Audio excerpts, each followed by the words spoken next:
میکنی؟ من در تلویزیون کار میزنم. خیلی بیشی همونجا کو سر میکنی بیشی. همونجا بشینم. اخبار گفته. پول تو اینمونم. السلام علیکم تماشاگران عزتمند. اینک برنامه تلویزیون اخبار است رئیس فیلم. در استودیو با شما میستر کلی. هفته سپشل در شهر دوشنبه در چشمون کرده. در نزدیکی این دو دوست را دستگیر کردند.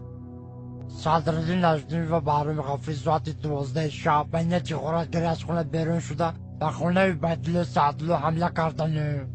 عبیدالله سعدالله در حالت مست خواب بوده. از کاسه عبیدالله سعدالله 180 درم، از درون شیفانیر عبیدالله سعدالله چیزهای قیمت بها، دو فیلم میکه، دو پرکالو، دو پشکه چای، دو پرنسکی و دو ترکانی خانه را زیر کرده گریختند. از این کارها سردار گروه میلیسیا حسن چیلا خبر شده با کارگردان کربسه جمهوری تاجیکستان خبر داده.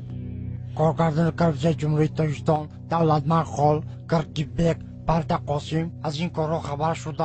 هرچین غارتگرها را دستگیر کرده و درون کاخ برباد بردن. صدراعظم نجمی و بهرام غفوری به درون کاخ برباد برده. صدراعظم نجمیدین زدن توبه قدم خدا و اسم میکنی. ای رو تسیا کدامی ژورنالیست دروغ میگه؟